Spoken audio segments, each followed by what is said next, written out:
ಆಗಿನ ಹೀರೋಯಿನ್ಗಳಿಗೂ ಈಗಿನ ಹೀರೋಯಿನ್ಗಳಿಗೂ, ಆಗಿನ ಸ್ಕ್ರೀನ್ ಪ್ರೆಸೆನ್ಸ್ಗೂ ಈಗಿನ ಸ್ಕ್ರೀನ್ ಪ್ರೆಸೆನ್ಸ್ಗೂ? ಸರ್ ಆವಾಗ ಒಂದು ಕ್ಯಾರವನ್ ಕಲ್ಚರ್ ಇರಲಿಲ್ಲ, ಎಲ್ಲರೂ ಹೇಳೋಂಗೆ ಎಲ್ಲರೂ ಒಟ್ಟಿಗೆ ಇರ್ತಾ ಇದ್ವಿ. ಇವಾಗ ಎಲ್ಲರೂ ಡಿವೈಡ್ ಆಗ್ಬಿಡ್ತೀವಿ ಸರ್. ಒಂದು ಊಟ ಅಂದ ತಕ್ಷಣ ಅವಾಗ ಎಲ್ಲ ಒಟ್ಟಿಗೆ ಕೂತ್ಕೊಂಡು ಮಾಡ್ತಾ ಇದ್ವಿ ಸರ್. ಅಣ್ಣವ್ರ ಕಂಪ್ನಿನೆಲ್ಲ ನಾನು ನೋಡಿಲ್ಲ, ನಾನು ಕೇಳಿರೋದು ಎಲ್ಲರಿಗೂ ಒಂದೇ ಊಟ ಅಂತೆ ಸರ್. ಬಾಳೆ ಎಲೆ ಎಲ್ಲಾ ತಟ್ಟೆಗೂ ಊಟ ಬಡಿಸ್ಬೇಕಂತೆ. ಅಣ್ಣವ್ರು ಬಂದು ಯಾವ ತಟ್ಟೆನಲ್ಲಿ ಕೂತ್ಕೋತಾರೆ ಅಥವಾ ಯಾವ ಎಲೆನಲ್ಲಿ ಕೂತ್ಕೋತಾರೆ ಅಂತ ಗೊತ್ತಿಲ್ಲ. ಅಂದ್ರೆ ಅವ್ರ ಕಾನ್ಸೆಪ್ಟ್ ಏನಂದ್ರೆ ಎಲ್ರಿಗೂ ಒಂದೇ ಊಟ ಇರಬೇಕು ಅಂತ. ಶಿವರಾಜ್ ಕುಮಾರ್ ಫ್ರೆಂಡು, ಅದಾದ್ಮೇಲೆ ಮೇನ್ ಕ್ಯಾರೆಕ್ಟರ್ ಶಿವರಾಜ್ ಕುಮಾರ್ ಅವ್ರ ತಾಯಿ ಏನಿರ್ತಾರೆ ಅವ್ರ ಜೊತೆ ಇರೋ ಕ್ಯಾರೆಕ್ಟರ್. ಸೊ ಅಷ್ಟು ದೊಡ್ಡ ಕ್ಯಾರೆಕ್ಟರ್ ನಿಮಗೆ ಬಂದಾಗ ಅದನ್ನ ಹೆಂಗ್ ನಿಭಾಯಿಸಿದ್ರಿ? ಇದು ಪ್ರೇಮ್ ಅವರು ನನಗೆ, ನಾನು ಅವರೆಲ್ಲ ತುಂಬಾ ಆತ್ಮೀಯರು. ಅವರ ಕರಿಯಾ ಸಿನಿಮಾ ಅಂತ ಹಿಡಿದು ಅವರ ಎಕ್ಸ್ಕ್ಯೂಸ್ ಮಿ ಸಿನಿಮಾ ಎಲ್ಲ ನಾನು ಅವಾಗ ETV ನಲ್ಲಿ ಕೆಲಸ ಮಾಡ್ತಾ ಇದ್ದೆ. ಅದಕ್ಕೆ ಮುಂಚೆ ಈ ಯೋಗೀಶರ್ ಪಾತ್ರ ಶೂಟ್ ಆಗಿದೆ. ದ್ವಾರಕೀಶ್ ಅವ್ರ ಮಗ ಯೋಗೀಶ್. ಹಾಯ್ ಪಾಪು, ತಗೋ ನಿಂಗೊಂದು ಚಾಕ್ಲೇಟ್, ಕಿಸಿ ಕೊಡು. ಅದರಲ್ಲಿ ಯೋಗೀಶ್ ಪಾತ್ರಕ್ಕೆ ನಾನು ಕದ್ದಿರೋದು ಅಥವಾ ನಾನು ಬಾಡಿ ಲ್ಯಾಂಗ್ವೇಜ್ ಅಡಾಪ್ಟ್ ಮಾಡ್ಕೊಂಡಿರೋದು ಯೋಗಿದೇನೆ. ಚಿನ್ನು ಬಂದ್ಬಿಟ್ಟೆ ಚಿನ್ನು, ಅದೆಲ್ಲ ಅವರೇ. ಮಾದೇಶ್ವರ ನೀವು ನಸ್ವರ ಅನ್ನೋ ನಿನ್ನ ಪಾಲಿಸಿನೇ ಫಾಲೋ ಮಾಡ್ಕೊಂಡ್ ಬರ್ತಾ ಇದೀನಿ. ನಾನು ಒಬ್ಬನ ಮಾತ್ರ ಚೆನ್ನಾಗಿಟ್ರಪ್ಪ ಮಾದೇಶ್ವರ.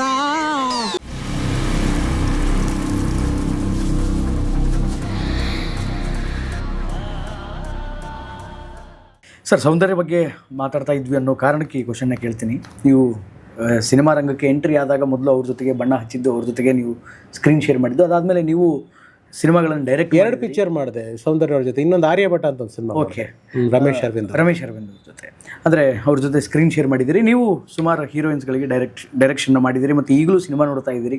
ಡಿಫ್ರೆನ್ಸ್ ಏನು ಸರ್ ಆಗಿನ ಹೀರೋಯಿನ್ಗಳಿಗೂ ಈಗಿನ ಹೀರೋಯಿನ್ಗಳಿಗೂ, ಆಗಿನ ಸ್ಕ್ರೀನ್ ಪ್ರೆಸೆನ್ಸ್ಗೂ ಈಗಿನ ಸ್ಕ್ರೀನ್ ಪ್ರೆಸೆನ್ಸ್ಗೂ? ಸರ್ ಆವಾಗ ಒಂದು ಕ್ಯಾರವನ್ ಕಲ್ಚರ್ ಇರಲಿಲ್ಲ, ಎಲ್ಲರೂ ಹೇಳೋಂಗೆ ಎಲ್ಲರೂ ಒಟ್ಟಿಗೆ ಇರ್ತಾ ಇದ್ವಿ. ಇವಾಗ ಎಲ್ಲರೂ ಡಿವೈಡ್ ಆಗ್ಬಿಡ್ತೀವಿ ಸರ್. ಅಂದರೆ ಒಂದು ಊಟ ಅಂದ ತಕ್ಷಣ ಅವಾಗ ಎಲ್ಲ ಒಟ್ಟಿಗೆ ಕೂತ್ಕೊಂಡು ಮಾಡ್ತಾ ಇದ್ವಿ. ಇವಾಗ ನಮ್ಮ ಟು ಸೆಡ್ ಎಲ್ಲರೂ ಕೂತ್ಕೊಂಡು ಮಾಡ್ತಾ ಇದ್ವಿ ಸರ್. ಅಣ್ಣವ್ರ ಕಂಪ್ನಿನೆಲ್ಲ ನಾನು ನೋಡಿಲ್ಲ, ನಾನು ಕೇಳಿರೋದು ಎಲ್ಲರಿಗೂ ಒಂದೇ ಊಟ ಅಂತೆ ಸರ್. ಅಣ್ಣವ್ರು ಯಾವ ಥರ ಅಂತಂದರೆ ಇವಾಗ ಈಗ ಬಿಟ್ಬಿಡಿ, ನಮ್ಮ ಟೈಮ್ ಬಿಟ್ಬಿಡಿ, ಆ ಟೈಮ್ಗಳಲ್ಲಿ ಅಂದರೆ ನಾನು ಹೇಳ್ತಿರೋದು 80s ಅವ್ರು ಆ್ಯಕ್ಟಿಂಗ್ ಮಾಡ್ತಾರೆ. ಆ ಟೈಮ್ನಲ್ಲಿ ಎಲ್ಲರೂ ಊಟ ಅಂತ ಬಂದಾಗ ಬಾಳೆ ಎಲೆ ಎಲ್ಲ ತಟ್ಟೆಗೂ ಊಟ ಬಡಿಸ್ಬೇಕಂತೆ. ಅಣ್ಣವ್ರು ಬಂದು ಯಾವ ತಟ್ಟೆನಲ್ಲಿ ಕೂತ್ಕೋತಾರೆ ಅಥವಾ ಯಾವ ಎಲೆನಲ್ಲಿ ಕೂತ್ಕೋತಾರೆ ಅಂತ ಗೊತ್ತಿಲ್ಲ. ಅಂದರೆ ಅವ್ರ ಕಾನ್ಸೆಪ್ಟ್ ಏನಂದರೆ ಎಲ್ರಿಗೂ ಒಂದೇ ಊಟ ಇರಬೇಕು ಅಂತ. ಅದು ಕಂಪ್ನಿ ಆ ರೂಲ್ಸ್ ಇದ್ದಿದ್ದು ಅಣ್ಣವ್ರ. ಅದು ತುಂಬ ಜನ ಹೇಳಿದ್ದಾರೆ. ಆ ಒಂದು ವಜ್ರೇಶ್ವರಿನಲ್ಲಿ ಅಥವಾ ಅಮ್ಮ ಪಾರ್ವತಮ್ಮನವರ ಒಂದು ಸಂಸ್ಥೆಯಲ್ಲಿ ಊಟದಲ್ಲಿ ಯಾಕ್ರಿ ಭೇದ ಭಾವ ಮಾಡ್ತೀರಾ ಅಂತ ಅಣ್ಣವ್ರು ಕೇಳೋರಂತೆ. ನಾನು ಹೀರೋ, ನಾನು ರಾಜ್ಕುಮಾರು, ನಾನು ಇನ್ನೊಬ್ಬ, ಅವ್ರು ಯಾರು, ನಾವೆಲ್ಲ ಮಾಡೋದು ಹೊಟ್ಟೆಗೇನೆ. ಆ ಹೊಟ್ಟೆಗೆ ಎಲ್ಲರಿಗೂ ಒಂದೇ ಊಟ ಹಾಕ್ಬೇಕು ಅನ್ನೋದು ಅಣ್ಣವ್ರ ತತ್ವ ಆಗಿತ್ತಂತೆ. ಸೊ ಈ ನಮ್ಮ ಪೀರಿಯಡ್ಗಳನ್ನು ಊಟ ಎಲ್ಲ ಒಟ್ಟಿಗೆ ಮಾಡ್ತಾಯಿದ್ವಿ ಸರ್. ಇವಾಗ ನಾವು ಡೈರೆಕ್ಷನ್ ಮಾಡಬೇಕಾದ್ರೂ ಅಷ್ಟೇ, ಡೈರೆಕ್ಷನ್ ಮಾಡಬೇಕಾದ್ರೆ ಗಿರವನ್ ನಮ್ಗೆ ಯಾರು ಡೈರೆಕ್ಟರ್ಗಳಿಗೆಲ್ಲ ನನಗಂತೂ ಕೊಟ್ಟಿಲ್ಲ ಯಾರು. ನಾನು ನಮ್ಮ ಡೈರೆಕ್ಷನ್ ಡಿಪಾರ್ಟ್ಮೆಂಟ್ ಟೀಮ್ ಜೊತೆ ಕೂತ್ಕೊಂಡು ಊಟ ಮಾಡ್ತಾಯಿದ್ದು. ಬಟ್ ಇವತ್ತು ಬೇರೆ ಆಗ್ಬಿಟ್ಟಿದೆ. ಅಂದರೆ ಆರ್ಟಿಸ್ಟ್ಗಳು ಬ್ರೇಕ್ ಅಂತಾರಾಗೇ ಅಲ್ಲಿ ಹೋಗೋದಂದರೆ, ನಾನು ಹೇಳೋದು ಕ್ಯಾರವನ್ ಲಕ್ಸುರಿ ಅನ್ನೋದಕ್ಕಿಂತ ಇವತ್ತು ನೆಸೆಸಿಟಿ ಆಗ್ಬಿಟ್ಟಿದೆ. ಏನಾಗ್ಬಿಟ್ಟಿದೆ, ಈ ರೋಡ್ಸು ಗೀಡ್ಸಲ್ಲೆಲ್ಲ ಶೂಟ್ ಮಾಡಬೇಕಾದ್ರೆ ಅಫ್ಕೋರ್ಸ್ ಆರ್ಟಿಸ್ಟ್ಗಳಿಗೆ ಬೇಕೇ ಬೇಕದು, ಅದು ತಪ್ಪಲ್ಲ. ಆದರೆ ಯಾವುದೋ ಒಂದು ಒಳ್ಳೆ ಮನೆಯಲ್ಲಿ ಮಾಡ್ತಾ ಇರ್ತೀವಿ, ಯಾವುದೋ ಒಂದು ಹೋಟ್ಲಲ್ಲಿ ಮಾಡ್ತಾ ಇರ್ತೀವಿ, ಅಲ್ಲಿ ಕ್ಯಾರವನ್ ಬೇಡ. ಯಾಕೆಂದರೆ ಬಟ್ ಈಗ ಅಲ್ಲೂ ಅಪ್ಲೈ ಆಗುತ್ತೆ. ಕೆಲವ್ರು ತೊಗೊಳೋರು ಇದ್ದಾರೆ ಅಂತ ಕಾಣುತ್ತೆ ಸರ್, ಗೊತ್ತಿಲ್ಲ. ತೊಗೊತಾರಂತೆ, ನಾನು ನೋಡಿಲ್ಲ, ತೊಗೋತಾರಂತೆ. ಬಟ್ ಅದು ತುಂಬ ಜನ ತೊಗೊಳ್ಳದೇ ಇರೋರು ಇದ್ದಾರೆ. ಆ ಥರ ಸಾಕಷ್ಟು ಜನ. ಇವಾಗ ಶಿವಣ್ಣ ಅವ್ರು ಇರ್ಬೋದು, ಗಣೇಶ್ ಅವ್ರು ಇರ್ಬೋದು, ನಾನು ನೋಡಿರೋಂಗೆ ಅವರು ಆ ಥರದ್ದೆಲ್ಲ ತೊಗೊಳ್ಳಲ್ಲ. ಆ ಥರದ್ದೊಂದು ಒಳ್ಳೆ ಮನೆ ಅಥವಾ ಒಳ್ಳೆ ಹೋಟೆಲ್ ಗಿಟೆಲ್ ಇದ್ದರೆ they won't go for it. I mean ಇದು ಬಿಹೈಂಡ್ ಸ್ಕ್ರೀನ್ ಆಯಿತು, ಆನ್ ಸ್ಕ್ರೀನಲ್ಲಿ ಏನು ಡಿಫ್ರೆನ್ಸ್ ಹೇಳ್ತೀರಿ ಈಗಿನ ಹೀರೋಯಿನ್ಸ್? ಮೈನ್ ಮೇಕಪ್ಪಿಂದ ಹಿಡಿದು ಡಿಫ್ರೆನ್ಸ್ ಇದೆ ಸರ್. ಹೌದಾ? 100% ಮೇಕಪ್ಪಿಂದ ಹಿಡಿದು ಡಿಫ್ರೆನ್ಸ್ ಇದೆ. ಅವತ್ತು ತುಂಬ ಮೇಕಪ್ ಪ್ಯಾಟ್ರನ್ನೇ ಬೇರೆ ಇತ್ತು. ಇವತ್ತು ಮೇಕಪ್ ಪ್ಯಾಟ್ರನ್ ಈ ಮ್ಯಾಗಿಕ್ಕೆಲ್ಲ ಬಂದ್ಬಿಟ್ಟು ಬೇರೆನೇ ಆಗಿದೆ ಒಂದು. ಆ್ಯಂಡ್ ತುಂಬ ಜನ ಹೀರೋಯಿನ್ಗಳು ಇವತ್ತಿಗೂ ಕೂಡ ಅದೇ ಡೆಡಿಕೇಶನಲ್ಲಿರೋರು ಇದ್ದಾರೆ, ಇಲ್ಲ ಅಂತ ನಾನು ಹೇಳೋದಿಲ್ಲ. ಬಟ್ ಅವತ್ತು ಒಂದು ಕಾಸ್ಟ್ಯೂಮ್ ಚೇಂಜ್ ಮಾಡಬೇಕು ಅಂತಂದರೆ, ಇವಾಗ ಅಂಬಿಕಾ ಅವರು, ಗಾಯತ್ರಿ ಮೇಡಮ್ ಅವರು, ಆ ಟೈಮ್ನಲ್ಲಿ ಯಾರ್ಯಾರು ಪೀಕ್ ಹೀರೋಯಿನ್ಗಳಿದ್ರು ಅವ್ರುಗಳೆಲ್ಲ ನಮಗೆ ನಮ್ಮ ಸೀನಿಯರ್ಸ್ಗಳಿಗೆ ಹೇಳಿರೋದು. ರಾಮನಗರದ ಹತ್ರ ಎಲ್ಲ ಅಂಬಿಕಾ ಅವ್ರು ಪರ್ಟಿಕ್ಯುಲರ್ಲಿ, ಲಕ್ಷ್ಮೀ ಮೇಡಮ್ ಅವರು. ಓಕೆ, ರಾಮನಗರದ ಹತ್ರ ಎಲ್ಲ ಬೆಟ್ಟದ ಹತ್ರ ಶೂಟಿಂಗ್ ಅಂತ ಅಂದಾಗ ಡ್ರೆಸ್ ಚೇಂಜ್ ಮಾಡಬೇಕು, ಸಾಂಗ್ಗೆ ಕಾಸ್ಟ್ಯೂಮ್ ಚೇಂಜ್ ಮಾಡಬೇಕು ಅಂದಾಗ ಸೆಟ್ ಅವರು, ಪ್ರೊಡಕ್ಷನ್ ಅವರು ಒಂದು ಬೆಡ್ಶೀಟ್ ತಿಟ್ಕೊಳ್ಳೋರಂತೆ, ಅಲ್ಲಿ ಹೋಗಿ ಡ್ರೆಸ್ ಚೇಂಜ್ ಮಾಡ್ಕೊಂಬರೋರು. ಇವತ್ತು ಹಂಗೆ ಆಗಲ್ಲ. ಇವತ್ತು ಇಮ್ಯಾಜಿನ್ ಮಾಡೋಕ್ಕೂ ಆಗಲ್ಲ, ಯೋಚನೆನೂ ಮಾಡೋಕ್ಕಾಗಲ್ಲ. ಅವರೆಲ್ಲ ಗ್ರೇಟ್. ಅಟ್ಲೀಸ್ಟು ಕೆಲವರು ಆ ಎಥಿಕ್ಸ್ಗಳನ್ನ ಕೆಲವರು ಇಟ್ಕೊಂಡಿದ್ದಾರೆ. ಅಫ್ಕೋರ್ಸ್ ಇವತ್ತು ಯಾರು ಬೆಡ್ಶೀಟ್ ಇಟ್ಕೊಂಡು ಡ್ರೆಸ್ ಚೇಂಜ್ ಮಾಡೋ ರೀತಿನಲ್ಲಿ ಯಾರೂ ಇಲ್ಲ. ಎಲ್ಲೋ ಕೆಳಗಡೆ ಹೋಗಿ ಯಾರ್ದೋ ಮನೆಯಲ್ಲೋ ಇದರಲ್ಲೋ ಮಾಡ್ಕೊಂಡು ಬರೋರು ಇದ್ದಾರೆ. ಬಟ್ ಅಂದರೆ that is one of the ಆಮೇಲೆ ಟೈಮು ಸರ್, ಅವರೆಲ್ಲ ಅವತ್ತು ಒಬ್ಬ ಡೈರೆಕ್ಟ್ರಿಂದ ಹಿಡಿದು ಇಡೀ ಯೂನಿಟ್ಗೆ ಅಷ್ಟು ಒಂದು ಡಿಸಿಪ್ಲಿನ್ ಅಂದರೆ ಡೈರೆಕ್ಟ್ರ್ ಚಿಕ್ಕವನಾಗಿದ್ರು ವಯಸ್ಸಿನಲ್ಲಿ ಅವ್ರಿಗೊಂದು ರೆಸ್ಪೆಕ್ಟ್ ಇತ್ತು. ಇವತ್ತು ಅದಿಲ್ಲ. ಆ್ಯಂಡ್ ಮೋರ್ ದೆನ್ ದಟ್ ನಾವು ಒನ್ ಸೈಡೆಡ್ ಹಾಗೆ ಹೇಳಿದ್ರೆ ತಪ್ಪಾಗ್ಬಿಡುತ್ತೆ ಶ್ರೀನಿವಾಸ್ ಅವರೇ. ಡೈರೆಕ್ಟರ್ ಅನ್ಸ್ಕೊಂಡ್ರೆ ನಾವುಗಳು ಹಾಗಿಲ್ಲ, ನಾವುಗಳು ಕೂಡ ಲೂಸ್ ಬಿಟ್ಕೊಂಡಿದ್ದೀವಿ. ಯಾಕನ್ಸುತ್ತೆ ಹಾಗೆ? ಅನಿವಾರ್ಯ ಅವಶ್ಯಕತೆ. ಅಂದರೆ ಇವತ್ತಿಗೆ ಡೈರೆಕ್ಟರ್ ಇಸನ ಏನು ಆತ ಅಂಬಿಗ, ಸಿನಿಮಾ ಅನ್ನುವಂಥ ಒಂದು ಹಡಗನ ಅಂಬಿಗ ಆತನಿಗೆ ಸಿನಿಮಾ ಹಿಂಗೆ ಬರಬೇಕು ಅನ್ನುವಂಥ ಒಂದು ಪರ್ಸೆಪ್ಷನ್ ಇದ್ದಾಗ ಯಾಕೆ ಲೂಸ್ ಬಿಟ್ಕೊಳ್ಳಿ ಸರ್? ಇಲ್ಲ, ಇವಾಗ ಏನಾಗ್ಬಿಡುತ್ತೆ ನೋಡಿ, ಗೆದ್ದುಬಿಟ್ಟು ಮಾಡಿಸಿದಾಗ ನಿಮ್ಮ ಮಾತು ನಡೆಯುತ್ತೆ. ಓಕೆ, ಇವಾಗ ನಂದೇ ಮಾತಾಡ್ತೀನಿ, ನಾನು ಇನ್ನೊಬ್ರದ್ದು ಮಾತಾಡೋಕ್ಕೆ ಇಷ್ಟಪಡಲ್ಲ. ಒಂದು ವೇಳೆ ನಾನು ಗೆದ್ದಿದ್ದೆ ಡೈರೆಕ್ಷನಲ್ಲಿ ಅಂತ ಇಟ್ಕೊಳ್ಳಿ, ನಾನು ಮಾಡಿರೋ ಸಿನಿಮಾ ಎಲ್ಲ ಸೂಪರ್ ಹಿಟ್ಗಳಾಗಿತ್ತು ಅಂತ ಇಟ್ಕೊಳ್ಳಿ, ನೀವೊಬ್ಬರು ಹೀರೋ, ನೀವೊಬ್ಬರು ದೊಡ್ಡ ಸೂಪರ್ ಸ್ಟಾರು, ನಿಮ್ಮನ್ನು ಕರಿತೀನಿ, ಬಾಸ್ ಹಿಂಗಿದೆ ಹಿಂಗೆ, ಬಾಸ್ ನಿಮ್ಮ ಪಿಕ್ಚರ್ 100% ಮಾಡೋಣ ಸರ್, ಅದರಲ್ಲೇನಿದೆ ಸರ್, ಇವಾಗ ಹಿಂಗೆ ಬರ್ತೀರಾ ಶ್ರೀನಿವಾಸ್ ಅವರೇ, ಇಲ್ಲಿ ಹಿಂಗಿರ್ತೀನಿ, ಈ ಶಾರ್ಟ್ ಇರ್ತೀನಿ, ಔಟ್ ಆಫ್ ಫೋಕಸ್ ಹಿಂಗೆ ಫೋಕಸ್ ಮಾಡಿ ಹಿಂಗೆ ಹೇಳ್ತೀನಿ, ಓಕೆ ಸರ್ ಅಂತೀರಾ. ಯಾಕೆಂದ್ರೆ ನಾನು ಹಿಟ್ ಕೊಟ್ಟಿದ್ದೀನಿ, ನಾನು ಹಿಂದೆ ನಾನು ಏನು ಹೇಳಿದ್ರು ನೀವು ಕೇಳ್ತೀರಾ. ನಾನು ಫ್ಲಾಪ್ ಇವಾಗ as it is 3 picture flop ಆಗಿದೆ, ನನಗೆ ನೀವು ಕೊಟ್ಟು ಬರೋದೇನೆ. ಎಲ್ಲರೂ ಹಂಗಲ್ಲ, most of the people not everybody ಅಂತ ಬರ್ತಾರೆ. ನಾವು ಕೊಟ್ಟಿರಿ, ನಾನು ಡೇಟ್ ಕೊಟ್ಟಿರೋದೇ ಒಂದು ಉದಾರ, ಏನಮ್ಮ ಏನು ಸೀನು ಹಿಂಗೆ ಬರ್ಬೇಕು, ಹಿಂಗೆ ಯಾಕೆ ಬರ್ತೀಯಾ, ಹಿಂಗೆ ತೆಗಿತೀನಿ, ಏನು ಮಾಡೋಕ್ಕಾಗಲ್ಲ, ಸಿಕ್ಕಾಕೊಂಡ್ಬಿಟ್ಟಿದ್ದೀನಿ, ನನಗೆ ನೀವು ಅವಕಾಶ ಕೊಟ್ಟಿದ್ದೀರಾ, ನಾನು ನಿಮ್ಗೆ ತಲೆ ಬಾಗಲೇಬೇಕು. ರೈಟ್, ನಾವು ಇವತ್ತು ಆಗುತ್ತೆ, ಅದು ಆಗುತ್ತೆ. ಬಟ್ ನನ್ನ ವಿಚಾರ ಅಂತ ತೊಗೊಂಡಾಗ ನಾನು ಅದಕ್ಕೆ ಆ ಥರ ಸಿನಿಮಾಗಳೇ ಇವಾಗ ರಘುರಾಮ್ಗೆ ಡೈರೆಕ್ಷನ್ ಮಾಡೋಕ್ಕೆ ಅವಕಾಶ ಇಲ್ಲ ಅಂತಲ್ಲ, ಹಾಗಂತ ಫುಲ್ ಫ್ಲೆಡ್ಜ್ ಅವಕಾಶಗಳು ಬಂದಿದೆ ಅಂತಲೂ ನಾನು ಹೇಳಲ್ಲ. ಕೆಲವೊಂದೊಂದು ಆಪರ್ಚುನಿಟಿಗಳಿತ್ತು, ಬಟ್ ನನ್ನತನನ ನಾನು ಸಾಯಿಸ್ಕೊಂಡು ನಾನು ಸಿನಿಮಾ ಮಾಡಲ್ಲ. ನಾನು ಏನು ಮಾಡ್ತಾ ಇದ್ದೀನಿ, ನಾನು ಇಲ್ಲಿ ಖುಷಿಯಾಗಿದ್ದೀನಿ. ನನ್ನ ಯೂಟ್ಯೂಬ್ನಲ್ಲಿ ನೀವು ನಂಬಲ್ಲ, ನಿಜ ಹೇಳ್ತೀನಿ. ನಾನು ಮೊದಲು ಈ ಯೂಟ್ಯೂಬ್ ಸ್ಟಾರ್ಟ್ ಮಾಡಿದಾಗ, ನಾನು ಆರ್ ಆರ್ ಕನಸುಗಳ ಕಾರ್ಖಾನೆ ಸ್ಟಾರ್ಟ್ ಮಾಡಿದಾಗ ನನಗೆ ಮಿಸ್ಸಿಂಗ್ ಬಾಯ್ ಫ್ಲಾಪ್ ಆಗೋಯ್ತು, ಪಿಕ್ಚರ್ ಇಲ್ಲ, ಜೊತೆ ಕೋವಿಡ್ ಬಂತು, ನನಗೆ ಡಬಲ್ ಧಮಾಕ. ಈ ಕಡೆ ಸಿನಿಮಾ ಫೇಲ್ಯೂರು, ಜೊತೆಗೆ ಕೋವಿಡ್, ಇನ್ವೆಸ್ಟ್ ಮಾಡೋರು ಬರಲ್ಲ. ಊಟ ಬಟ್ಟೆಗೆ ತೊಂದರೆ ಇಲ್ಲ ಶ್ರೀನಿವಾಸ್ ಅವರೇ, ನಮಗೇನೋ ದುಡಿಲೇಬೇಕು, ತಂದೆ ತಾಯಿ ಆಶೀರ್ವಾದ, ನಮ್ಮ ಅತ್ತೆ ಮಾವ, ಐ ಆಮ್ ಫೈನ್, 2 ಊಟ ತಿಂಡಿಗೆ ಏನು ತೊಂದರೆ ಇಲ್ಲ. ಆದರೆ ಗಂಡಸಾಗಿ ದುಡಿಬೇಕಲ್ಲ, ಸುಮ್ಮನೆ ಮನೇಲಿ ಕೂತ್ಕೊಳ್ಳೋಕ್ಕಾಗೋದಿಲ್ವಲ್ಲ ನೀವು, ವರಮಾನ ತರ. ಈ ಕಡೆ ನಿಮ್ಮನ್ನು ಆ್ಯಕ್ಟಿಂಗಿಗೆ ಕರಿತಾ ಇಲ್ಲ ಡೈರೆಕ್ಟರ್ ಆದಮೇಲಿಂದ, ಅವ್ನು ಆ್ಯಕ್ಟಿಂಗ್ ಮಾಡಲ್ವಂತೆ. ಸೊ ನಾನು ಯಾವತ್ತು ಆಫ್ಟರ್ ಜೋಗಿ ನಾನು ಆ್ಯಕ್ಟಿಂಗ್ ಕೆರಿಯರ್ನ ಸೀರಿಯಸ್ಸಾಗಿ ತೊಗೊಂಡಿದ್ರೆ I would have been in a better position. ಇವತ್ತೇನಿದೆ ಇದಕ್ಕಿಂತ ಬೆಟ್ರ್ ಪೊಸಿಷನಲ್ಲಿ ಇರ್ತಿದ್ದೆ. ಅವತ್ತು ಏನಾಗೋಯ್ತು, ಝೀ ಕನ್ನಡಲ್ಲಿ ಕೆಲಸ ಸಿಕ್ತು ನನಗೆ. I was in a very good position, ಒಳ್ಳೆ ಸ್ಯಾಲ್ರಿ. ನನ್ನ ಹೆಣ್ಮಗಳು, ದೊಡ್ಡ ಮಗಳು ಹುಟ್ಟಿದ್ಲು. ಅವಾಗ ಮನೆಯಲ್ಲೆಲ್ಲ ಏನು ಹೇಳ್ಬಿಟ್ರು, ಬೇಡ ಬೇಡ ಬೇಡ ಸಿನಿಮಾಗಿನ್ಮೇಲೆ ನಂಬ್ಕೊಂಡು ಹೋಗ್ಬೇಡ.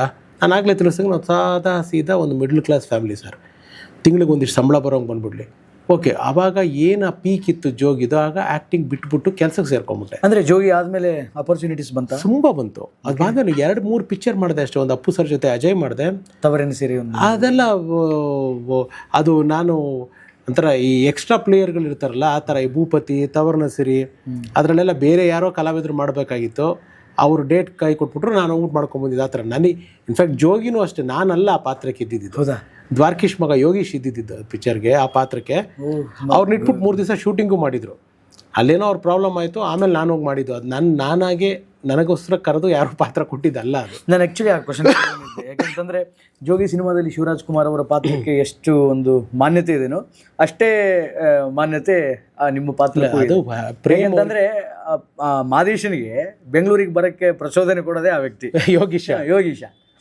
ಅದರಲ್ಲಿ ಶಿವರಾಜ್ ಕುಮಾರ್ ಫ್ರೆಂಡು. ಅದಾದಮೇಲೆ ಮೇನ್ ಕ್ಯಾರೆಕ್ಟ್ರು ಶಿವರಾಜ್ ಕುಮಾರ್ ಅವ್ರ ತಾಯಿ ಏನಿರ್ತಾರೆ, ಅವ್ರ ಜೊತೆ ಇರೋ ಕ್ಯಾರೆಕ್ಟ್ರು. ಸೊ ಅಷ್ಟು ದೊಡ್ಡ ಕ್ಯಾರೆಕ್ಟ್ರು ನಿಮಗೆ ಬಂದಾಗ, ಅಂದರೆ ಫಸ್ಟ್ ಆಫ್ ಆಲ್ ಅದು ಬಂದ ಆಪರ್ಚುನಿಟಿ ಹೆಂಗೆ, ಅದನ್ನು ಹೆಂಗೆ ನಿಭಾಯಿಸಿದ್ರಿ? ಹೋಮ್ವರ್ಕ್ ಏನಾದರೂ ಮಾಡಿದ್ರ?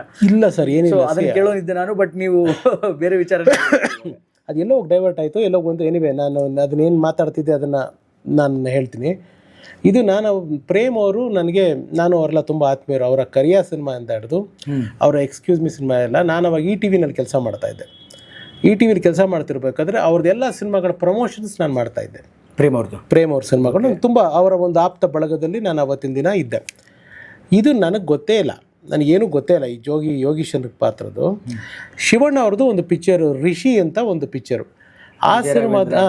ಆ ಸಿನಿಮಾದು ಒಂದು ಪ್ರಮೋಷನಲ್ ಪ್ರೋಗ್ರಾಮು ETVಲಿ ಮಾಡಿದ್ದೆ. ಅದು ಸ್ಯಾಮೀಸ್ ಡ್ರೀಮ್ ಲ್ಯಾಂಡಲ್ಲೆಲ್ಲ ಶೂಟ್ ಮಾಡಿದ್ದೆ. ಅದನ್ನೊಂದು ಬೇರೆ ಥರದಲ್ಲಿ ಮಾಡಿದ್ದೆ, ಅದು ಆ ಎಡಿಟೇ ಬೇರೆ ಥರ ಮಾಡಿದ್ದೆ. ಆ ಪ್ರೋಗ್ರಾಮು ಟೆಲಿಕಾಸ್ಟ್ ಆಗಿದೆ ಸಂಕ್ರಾಂತಿ ಹಬ್ಬದ ದಿವಸ. ಅದಕ್ಕೆ ಮುಂಚೆ ಈ ಯೋಗೀಶನ್ ಪಾತ್ರ ಶೂಟ್ ಆಗಿದೆ, ದ್ವಾರಕೀಶ್ ಅವ್ರ ಮಗ ಯೋಗೀಶನ್. ಅದರಲ್ಲಿ ಯೋಗೀಶನ್ ಪಾತ್ರಕ್ಕೆ ನಾನು ಕದ್ದಿರೋದು ಅಥವಾ ನಾನು ಬಾಡಿ ಲ್ಯಾಂಗ್ವೇಜ್ ಅಡಾಪ್ಟ್ ಮಾಡ್ಕೊಂಡಿರೋದು ಯೋಗಿದೇನೆ, ದ್ವಾರಕೀಶ್ ಅವ್ರ ಮಗ. ಹೌದು, ಅವ್ರದ್ದೇ. ಚಿನ್ನು ಬಂದ್ಬಿಟ್ಟೆ ಚಿನ್ನು, ಅದೆಲ್ಲ ಅವರೇ, ಸೇಮ್ ಅವ್ರದೇ. ಅವ್ರು ಹಾಗೆ ಮಾಡಿಲ್ಲ, ಅದನ್ನೇ ಮಾಡಿರೋದು. ಅದೇನು ಅದು ಪ್ರೇಮ್ ಅವ್ರು ಹೇಳಿದ್ರು, ನಾನು ಮಾಡಿದೆ ಅನ್ನೋದಕ್ಕಿಂತ ಅವ್ರು ಮಾಡಿಸ್ಕೊಂಡ್ರು. ಸರಿ, ಅಲ್ಲಿ ಏನು ಪ್ರಾಬ್ಲಮ್ ಆಯಿತು, ಯೋಗಿದು ಶೂಟ್ ಮಾಡಬೇಕಾದ್ರೆ ಅದು ನನಗೆ ಗೊತ್ತಿಲ್ಲ, ನನಗೆ ಅದ್ರ ಬಗ್ಗೆ ಕ್ಲಾರಿಟಿ ಇಲ್ಲ. ನನಗೆ ಈ ಸಂಕ್ರಾಂತಿ ಹಬ್ಬ ದಿವಸ ಈ ಅದಕ್ಕೆ ಮುಂಚೆ ಯೋಗಿಯವ್ರ ಪೋರ್ಷನ್ ಶೂಟ್ ಆಗಿ ಈ ಕ್ಲೈಮ್ಯಾಕ್ಸಲ್ಲೆಲ್ಲ ತುಂಬ ಇದೆ. ಶಿವಣ್ಣ ಪ್ರೇಮು ಮಾತಾಡ್ಕೊಂಡಿದ್ದಾರೆ, ತುಂಬ ಕ್ಲೈಮ್ಯಾಕ್ಸಲ್ಲೆಲ್ಲ ಸ್ವಲ್ಪ ಪರ್ಫಾರ್ಮೆನ್ಸ್ ಇದೆ, ಕಷ್ಟ ಆಗ್ತಿದೆ, ಬೇಡ ಬಿಟ್ಬಿಡೋಣ ಅಂತ ಅಂದ್ಬಿಟ್ಟು ಶೆಡ್ಯೂಲ್ ಪ್ಯಾಕಪ್ ಮಾಡಿದ್ದಾರೆ. ಹಬ್ಬ ಆದಮೇಲೆ ನೋಡೋಣ ಅದನ್ನು ಬೇರೆ ಏನು ಮಾಡೋದು ಅಂತ. ಅದು ಮುಗಿದ್ಮೇಲೆ ಈ ರಿಷಿ ಖುಷಿ ಪ್ರೋಗ್ರಾಮ್ನ ಟಿ ವಿಲಿ ಬಂದಿರೋದನ್ನು ಪ್ರೇಮ್ ಅವ್ರು ನೋಡಿದ್ದಾರೆ. ಓಕೆ, ನೋಡ್ಬಿಟ್ಟು ಶಿವಣ್ಣಗೆ ಫೋನ್ ಮಾಡಿದ್ದಾರೆ, ಅಣ್ಣ ಪ್ರೋಗ್ರಾಮ್ ನೋಡಿದೆ, ಚೆನ್ನಾಗಿದೆ. ಹಿಂಗೆ ಮಾತಾಡ್ತಿರ್ಬೇಕಾದ್ರೆ ಇಬ್ಬರು ರಘು ಮಾಡಿದ್ರೆ ಹೆಂಗಿರುತ್ತೆ ಆ ಕ್ಯಾರೆಕ್ಟ್ರು. ಅಂದರೆ ಶಿವಣ್ಣಗೂ ನೀವು ಅವಾಗಲೇ ಪರಿಚಯ ಇದೆ? ಪರಿಚಯ ಇದೆ, ಕ್ಲೋಸ್ ಇರಲಿಲ್ಲ, ಪರಿಚಯ. ಚಾನೆಲ್ನವ್ನು ಇವಾಗ ಯಾವ ಥರ ಇಂಟ್ರಾಕ್ಷನ್ ಇರುತ್ತೋ ಅಷ್ಟೇ ಇದ್ದಿದ್ದು. ಸೂಪರ್ ಆಗಿದೆ. ಆಮೇಲೆ ಚಂದ್ರು, ನಮ್ಮ ದಶಾವರ ಚಂದ್ರು, ಪ್ರೇಮ್ ಅವ್ರ ಮ್ಯಾನೇಜರ್, ನನಗೆ ಫೋನ್ ಮಾಡಿಬಿಟ್ಟು, ಅಣ್ಣ ಡೈರೆಕ್ಟರ್ ಹೇಳಿದ್ದಾರೆ ಗಡ್ಡ ಬಿಡ್ಬೇಕಂತೆ. ಏನಕ್ಕೆ? ಗಡ್ಡ ಬಿಡಿ ಅಷ್ಟೇ, ಒಂದು 10 ದಿವಸ ಅಂದ್ಬಿಟ್ಟಿಟ್ರು. ಆಮೇಲೆ ಗಡ್ಡ ಬಿಟ್ಟೆ. 10 ದಿವಸ ಆದಮೇಲೆ ಬನ್ನಿ ಅಂದರು. ಶೂಟಿಂಗ್ ಸ್ಪಾಟ್ಗೆ ಹೋದೆ. ಅಲ್ಲೆಲ್ಲ ಒಂದು ಕರ್ಕೊಂಡು ಹೋಗ್ಬಿಟ್ಟು ಒಬ್ಬರು ಹೇರ್ ಸ್ಟೈಲಿಸ್ಟ್ ಹತ್ರ ಆ ಗೆಟಪ್ ಎಲ್ಲ ಮಾಡಿದ್ರು. ಇಷ್ಟುದ ಸೈಡ್ ಲಾಕು, ಫ್ರೆಂಚ್ ಬಿಯರ್ಡು, ಆ ಗಡ್ಡ ಎಲ್ಲ ಮಾಡಿದ್ರು. ಬಟ್ಟೆ ಫಸ್ಟ್ ಡೇ ಶಿವಣ್ಣ ಅವ್ರು ಇರಲಿಲ್ಲ. ಶಿವಣ್ಣ ಅವ್ರು ನನ್ನ ಫಸ್ಟ್ ಡೇ ನನ್ನ ಪೋರ್ಷನ್ ಶೂಟ್ ಆಗ್ಬೇಕಾದ್ರೆ ಇರಲಿಲ್ಲ, ಬರೀ ಒಂದು ಪಾಸಿಂಗ್ ತೆಗೆದ್ರಷ್ಟೇ. ಈ ಕಡೆ ಬಿಡ್ಡ, ಆದಿ ಲೋಕೇಶು, ಶಿವಣ್ಣ ಇದ್ದರು. ನಂದು ಶಿವಣ್ಣ ಅವ್ರದ್ದು ಕಾಂಬಿನೇಷನ್ ಇರಲಿಲ್ಲ. ಈ ಕಡೆ ಶಿವಣ್ಣ ಬಿಡ್ಡನ್ನ ಹಚ್ಕೊಂಡು ಬರ್ತಾರೆ, ಈ ಕಡೆ ನಾನು ಅರುಂಧತಿ ನಾಗೋರು. ಫಸ್ಟ್ ಶಾಟ್ ಅದನ್ನು ತೆಗೆದಿದ್ದಷ್ಟೇ. ಅದು ತೆಗೆದುಬಿಟ್ರು. ನಾಳೆ ಬೆಳಗ್ಗೆ ಇರ್ತದೆ, ಮತ್ತು ಶೂಟಿಂಗ್ ಬೆಳಗ್ಗೆ 9 ಗಂಟೆಗೆ ಬಂದುಬಿಡಿ. ಒರಿಜಿನಲ್ ಪ್ರೇಮ್ ಅವ್ರದ್ದು ಏನಂತಂದರೆ, ಒಂದು ಎಲ್ಲ ಲೈವ್ ಒರಿಜಿನಲ್ ಆಗಿ ತೆಗಿಬೇಕು ಅಂತ ಅವ್ರಿಗೆ. ಈ ಅವಿನ್ಯೂ ರೋಡ್ ಹತ್ರ ಒಂದು ಸಂಧಿ, ಅಲ್ಲಿ ಆಟೋಯಿಂದ ಇಳಿದು ನಾನು ಅರುಂಧತಿ ನಾಗೋರು ಇಳ್ಕೊಂಡು ಹೋಗಿ, ಬಾ ಅಯ್ಯೋ ಇಲ್ಲಿ ಟ್ರಾಫಿಕ್ ಜಾಮ್ ಆಗ್ಬಿಟ್ಟಿದೆ, ಭಾಗ್ಯಕ್ಕ ಹೋಗೋಣ, ಬಾ ನಾವು ಮಾದೇಶ ಕಾಯ್ತಿರ್ತಾನೆ, ಹೋಗೋಣ ಬಾ ಅಂತ ಹೇಳ್ಕೊಂಡು ಹೋಗೋ ಸೀನು. ಅದು ಒರಿಜಿನಲ್ ಟ್ರಾಫಿಕಲ್ಲೇ ತೆಗೆದಿದ್ದು. ಸೊ ನಂದು first 2 days combination Arundhati Nag madam. It was very nice, very comfortable. ಅವರು ನಮಗೆ ಆ್ಯಕ್ಟಿಂಗ್ ಎಲ್ಲ ನಮಗೆ ಯಾವುದೋ ದೋಣಿ ಸಾಗಲಿ ಮಾಡಿದ್ದೆ ಸರ್, ಯಾವುದೋ ಒಂದು ಆರ್ಯಭಟ ಮಾಡಿದ್ದೆ, ಆಮೇಲಿಂದ ಬಿಟ್ಬಿಟ್ಟಿದ್ದೆ ನಾನು. ಅದಾದಮೇಲೆ ಮತ್ತೆ ಒಮ್ಮೆಲೆ ಜೋಗಿನೇನೆ. So T V camera fear ಇರಲಿಲ್ಲ. ಟಿ ವಿನಲ್ಲಿ ಈ ಕ್ಯಾಮ್ರಾಗಳು ಫೇಸ್ ಮಾಡಿ ಗೊತ್ತಿತ್ತು, but T V anchoring is difference, cinema is difference. ಇವಾಗ ಟಿ ವಿನಲ್ಲಿ ಅನ್ಕೊಂಡು ನಮಸ್ಕಾರ ವೀಕ್ಷಕರು ಹೇಗಿದ್ರೆ, ಚೆನ್ನಾಗಿದೆ, ನಮಗೆ ಪಾಸು ಮಾಡ್ಯುಲೇಷನ್ ಏನಿಲ್ಲ, ಸುಮ್ಮನೆ ಟಪ ಮಾತಾಡ್ಕೊಂಡು ಹೋಗ್ತಿರ್ತೀವಿ. ಅಲ್ಲಂಗಲ್ಲ, ಸಿನಿಮಾದಲ್ಲಿ ಮಾಡೋಕ್ಕಾದ್ರೆ ವೀಕ್ಷಕರೇ ನಮಸ್ಕಾರ ಹೇಗಿದ್ದೀರಾ, ಶ್ರೀನಿವಾಸ್ ಅವರೇ ನಿಮ್ಮನ್ನು ನೋಡ್ತಾ ಇದ್ರೆ ಆ ಕಿವಿ, ಅದಾಗ ಬೇಕಾದ ಪಾಸು, ಮಾಡ್ಯುಲೇಷನು, ಏರಿಳಿತ ತುಂಬ ಕಷ್ಟ ಆಯಿತು ನನಗೆ ಇನಿಷಿಯಲಿ. ಬಟ್ ಪ್ರೇಮ್ ಆ ವಿಷಯದಲ್ಲಿ ನನ್ನನ್ನು ತೀಡಿ. ಬ್ಯೂಟಿ ಆಫ್ ಪ್ರೇಮ್ ಅವ್ರು ಏನಂತಂದರೆ, ಅವರು ಆ್ಯಕ್ಟ್ ಮಾಡಬೇಡಿ ಅಂತಲೇ ಹೇಳೋದು. ನೀವು ಎಷ್ಟು ನ್ಯಾಚುರಲ್ ಆಗಿರ್ತೀರ ಅಷ್ಟು ನ್ಯಾಚುರಲ್ ಆಗಿರಿ.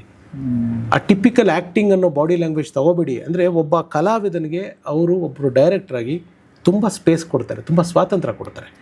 ಸೊ 2 days ಇದಾಯಿತು. 2 days ಇದಾದಮೇಲೆ ದ ಡೇ ಅಂತ ಏನು ಹೇಳ್ತೀವಿ, ಅದು ಡಾಕ್ಟರ್ ಶಿವರಾಜ್ ಕುಮಾರ್ ಅವ್ರ ಜೊತೆಗೆ ಅವರ ಕಾಂಬಿನೇಷನ್ ಚನ್ನಪಟ್ಟಣ ಹತ್ರ.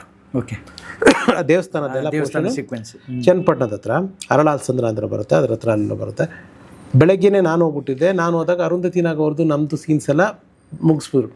ಅರುಂಧತಿ ನಾಗ್ ಮೇಡಮ್ ಜೊತೆ ನನಗೊಂದು ಕಂಫರ್ಟ್ ಲೆವೆಲ್ ಬಂದಿತ್ತು. 2 ದಿವಸ ಆಗಿತ್ತು, ರ್ಯಾಪೋ ಫಿಕ್ಸ್ ಆಗಿತ್ತು. ಅದೇ ಅಲ್ಲಿ ಅವರು ಅರುಂಧತಿ ನಾಗ್ ಅವ್ರು ತೀರೋಗ್ಬಿಟ್ಟಿರ್ತಾರೆ. ಅಯ್ಯೋ ಭಾಗ್ಯಕ್ಕೆ ನಾವು ಫಸ್ಟ್ ಇಲ್ಲಿ ಕೂತ್ಕೋ, ಇಲ್ಲೇ ಮಾತೆ ಸಹ ಬರ್ತಾನೆ ಅಂತ ಹೇಳೋದು, ನನ್ನನ್ನು ಪೊಲೀಸವ್ರು ಹೇಳ್ಕೊಂಡು ಹೋಗೋದು. ಆಮೇಲೆ ನಾನು ವಾಪಸ್ ಬರ್ತೀನಿ, ಎಷ್ಟೊತ್ತಿಗೆ ಅರುಂಧತಿ ನಾಗ್ ಅವ್ರು ತೀರೋಗಿರ್ತಾರೆ.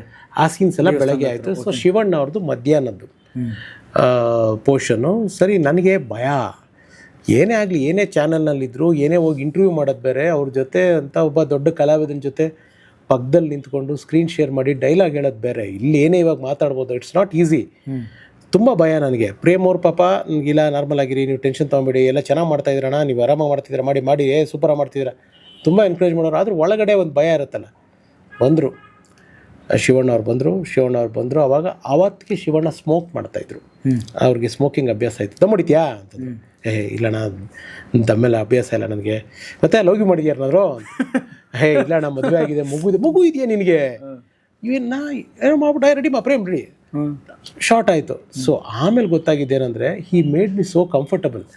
ಆ ಶಿವರಾಜ್ ಕುಮಾರ್ ಅನ್ನೋದೇನು ನನ್ನ ತಲೆ ಒಳಗಡೆ ಇದೆ ಅದನ್ನು ತೆಗೆದು ಆಚೆ ಬಿಸಾಕಿ ಒಂದು ಫ್ರೆಂಡ್ ಥರ ಆ ನಿಜವಾದ ಮಾದೇಶ ಯೋಗೇಶ ಕ್ರಿಯೇಟ್ ಆಯ್ತಲ್ಲಿ, ಬಾಂಡ್ ಕ್ರಿಯೇಟ್ ಆಗೋ ಆದ್ಮೇಲಿಂದ ಅಫ್ಕೋರ್ಸ್ ಪ್ರೇಮ್ ಅವರು ಒಂದೊಂದು ಜಿಲ್ಲು, ಆಮೇಲೆ ಮಳವಳ್ಳಿ ಸಾಯಿ ಕೃಷ್ಣ ಅವರು ಈ ಪರ್ಟಿಕ್ಯುಲರ್ಲಿ ಕೊಳ್ಳೇಗಾಲದ ಪದ ಸೊಗಡನ್ನ ಒಂದು ಅದನ್ನೆಲ್ಲ ಡಬ್ಬಿಂಗ್ ಬಿಟ್ಬಿಡಿ, ಶೂಟಿಂಗ್ ನಲ್ಲೇನೆ ಸಾಯಿ ಅವರು ಇಲ್ಲಣ್ಣ ಸ್ವಲ್ಪ ಇದು ಹಿಂಗೆ ಬರ್ತಿದೆ, ಯಾಕೆಂದ್ರೆ ಡಬ್ಬಿಂಗ್ ಅಲ್ಲಿ ನಾಳೆ ಆರ್ಟಿಫಿಷಿಯಲ್ ಆಗಬಾರ್ದು, ಲಿಪ್ ಸಿಂಕ್ ಆಗದೆ ಇರಬಾರ್ದು, ಸಮಸ್ಯೆ ಆಗಬಾರ್ದು. He was very particular on those things. So ಆ ರೀತಿ ಒಂದು ಒಡನಾಟ ಆಯ್ತು. ಹಾಗಾಗಿ ಯೋಗೀಶ್ ಆಗಿದ್ದು. ಯೋಗೀಶ್ ಆದಮೇಲೆ ತುಂಬ ಸಿನಿಮಾಗಳು ಬಂದವು. ಅದೇ ಹೇಳಿದ್ನಲ್ಲ ಆಗಲೇ ಹೇಳಿದಾಗೆ ಕೆಲಸ, ತಿಂಗಳು ಸಂಬಳ ಇದಕ್ಕೆ ಹೋಗ್ಬೇಕಾಯ್ತು. ಸೊ ಜಿ ಕನ್ನಡಾಗಿ ಕೆಲಸಕ್ಕೆ ಸೇರಿಕೊಂಡೆ. ಅಲ್ಲಿ ಒಂದು ಫಿಲ್ಮ್ ಸೆಕ್ಷನ್ ಹೆಡ್ ಆಗಿದ್ದೆ ನಾನು. ಸಾಕಷ್ಟು ಸಿನಿಮಾಗಳ ಟಿ ವಿ ಹಕ್ಕುಗಳನ್ನ ಪರ್ಚೇಸ್ ಮಾಡೋದು ನನ್ನ ಒಂದು ಅಥಾರಿಟಿ ಆಗಿತ್ತು. ಸಿನಿಮಾ ಬೇಸ್ಡ್ ಪ್ರೋಗ್ರಾಮ್ಸ್ ಆಗಿತ್ತು. ಇವತ್ತು ಸೋ ಕಾಲ್ಡ್ ಯಾರ್ಯಾರು ದೊಡ್ಡ ದೊಡ್ಡ ಸ್ಟಾರ್ಗಳಿದ್ದಾರೆ ಇವರು ಎಲ್ಲರ ಸಿನಿಮಾಗಳ ಟಿ ವಿ ಹಕ್ಕುಗಳನ್ನ ನಾನೇ ಹೋಗಿ ವ್ಯಾಪಾರ ಮಾಡ್ತಾ ಇದ್ದೆ ಸರ್. ಇದು ಬರೀ ಜಿ ಕನ್ನಡಲ್ಲ, ಈ ಟಿ ವಿ ಕನ್ನಡನಲ್ಲೂ ನಾನು ಇದನ್ನು ಮಾಡ್ತಾಯಿದ್ದೆ. ಅಂದರೆ ನಮಗೆಲ್ಲ ಅವಾಗ ಹೆಂಗೆ ಅಂದರೆ ಶ್ರೀನಿವಾಸ್ ಅವರೇ ತುಂಬ ಭಯ, ಸಿನಿಮಾ ಇಂಡಸ್ಟ್ರಿಗೆ ಬರಬೇಕು, ಸಿನಿಮಾ ಇಂಡಸ್ಟ್ರಿನಲ್ಲಿ ನಾವು ಹೆಸರು ಮಾಡಬೇಕು. ಇವಾಗ ಒಂದು ಪಿಕ್ಚರ್ಗಳೆಲ್ಲ ನಾ ಈ ಟಿ ವಿಲಿದ್ದಾಗ ಕಡಿಮೆ ಇತ್ತು. ಅಂದರೆ ಒಂದು picture 20 lakh, 30 lakh, 40 lakh, depends on the star cast. 45 lakh, 54 lakh ತುಂಬ ದೊಡ್ಡ ಕಾಸ್ಟ್ ಹೆಂಗಿದೆ ಹಂಗೆ, ತುಂಬ ದೊಡ್ಡ ಕಾಸ್ಟು. ಪ್ಲಸ್ ಅವತ್ತಿನ ಮಾರ್ಕೆಟಲ್ಲಿರೋ ಹೀರೋ ಮೇಲೆ ರೇಟ್ ಡಿಪೆಂಡ್ ಆಗೋದು. ಸರಿ, ಒಬ್ಬೊಬ್ಬ ಪ್ರೊಡ್ಯೂಸರ್ ಹತ್ರ ನಾನು ಅವತ್ತಿನ ದಿವಸಗಳಲ್ಲಿ ಏನು ಬೇಡ ಒಂದು 25,000 50,000 ಕಮಿಷನ್ ತೊಗೊಂಡಿದ್ರು. ಇವತ್ತಿಗೆ ನನ್ನ ಫೈನಾನ್ಷಿಯಲ್ ಪೊಸಿಷನ್ ಬೇರೆ ಎಲ್ಲೋ ಇರೋದು. ಅಂದರೆ ಎಷ್ಟು ಸಿನಿಮಾ ಮಾಡಿಸಿದ್ರಿ ಸರ್? ಹತ್ತಿರ 350 ಪಿಕ್ಚರ್ ಮಾಡಿದ್ದೀನಿ. ಇನ್ನು E T V and Zee Kannada ಎರಡು ಸೇರಿ. ಅಂದರೆ ನೀವು ಏನು ಎಕ್ಸ್ಪೆಕ್ಟ್ ಮಾಡಿಲ್ವಾ? ಅವರೇ ಕೊಡಬೇಕು ಅಂತಾನು ಇಲ್ಲ, ಅವ್ರವ್ರ ಕೊಟ್ಟಬೇಕು ಅಂತ ಬಂದಾಗಲೂ ನಾನು ಇಸ್ಕೊಂಡಿಲ್ಲ. ಫಾರ್ ಎಕ್ಸಾಂಪಲ್ ಮಹೇಶ್ ಕೋತಾರಿ ಅಂತ ಒಬ್ಬರು ವೆರಿ ಬಿಗ್ ಫಿಲ್ಮ್ ವ್ಯಾಪಾರಿ. ನಾನು ಜಿ ಕನ್ನಡದ ಕೆಲಸ ಮಾಡಬೇಕಾದ್ರೆ ಈ ಮಧ್ಯವರ್ತಿಗಳು ಅಂತ ಏನು ಹೇಳ್ತೀವಿ ಯಾರನ್ನೂ ನಾನು ಒಳಗಡೆ ಸೇರಿಸ್ತಾ ಇರಲಿಲ್ಲ. ಕಾರಣ ಇಷ್ಟೇ, ನಿರ್ಮಾಪಕ ಹಾಗೂ ಚಾನೆಲ್ ಸಂಬಂಧ ಗಟ್ಟಿಯಾಗಿರಬೇಕು. ಮೀಡಿಯೇಟರ್ಸ್ ಬೇಡ, ಅಲ್ಲಿ ಮೀಡಿಯೇಟರ್ಸ್ ಬೇಡ ಅಂದ್ಬಿಟ್ಟು ನಾನು ಇರೋ ಅಷ್ಟು ದಿವಸ, ನಾನು ಜಿ ಕನ್ನಡನಲ್ಲಿ ಕೆಲಸ ಮಾಡೋ ಅಷ್ಟು ದಿವಸ ಮೀಡಿಯೇಟರ್ಗಳಿರಲಿಲ್ಲ. The business used to happen, T V rights, business used to happen directly between producer and channel. ನಂದು ಅದೊಂದು ಪಾಲಿಸಿ, ನಾನು ಅದನ್ನು ಕಲ್ತ್ಕೊಂಡು ಬಂದಿದ್ದಿದ್ದು ಅದನ್ನು. ಆವಾಗ ಇನ್ಫ್ಯಾಕ್ಟ್ ಮಹೇಶ್ ಕೋತಾರಿ ಅವ್ರು ನನಗೆ ಹೇಳಿದರು, ಹಿಂಗೆ ಹಾಕಿರ್ತೀಯ ನೀನು, ನಮ್ಮದೆಲ್ಲ ಇದು ಮಾಡೋ ವಾಟ್ ಎವರ್. ಅವಾಗ ಏನೇನು ಆಫರ್ ಮಾಡಬೇಕು ಅದನ್ನೆಲ್ಲ ಮಾಡಿದ್ರು, ಬಟ್ ಯಾವತ್ತೂ ಮಾಡಿಲ್ಲ. ಬಟ್ ನಾನು ನೆನೆಸ್ಕೊಳ್ಳೇಬೇಕಾಗಿರೋದು ಈ ಟೈಮ್ನಲ್ಲಿ ತುಂಬ ಜನ ಹೀರೋಗಳಿಗೆ ಮಾಡಿದ್ದೀನಿ ಸರ್, ತುಂಬ ಜನ ಹೀರೋಗಳಿಗೆ ಮಾಡಿದ್ದೀನಿ. ಸುದೀಪ್ ಸರು, ಶಿವರಾಜ್ ಕುಮಾರ್ ಅವರು, ತುಂಬ ಜನ ಒಂದೊಂದು ಫೋನ್ಗಳಲ್ಲಿ ಹೇಳೋರು ನನಗೆ.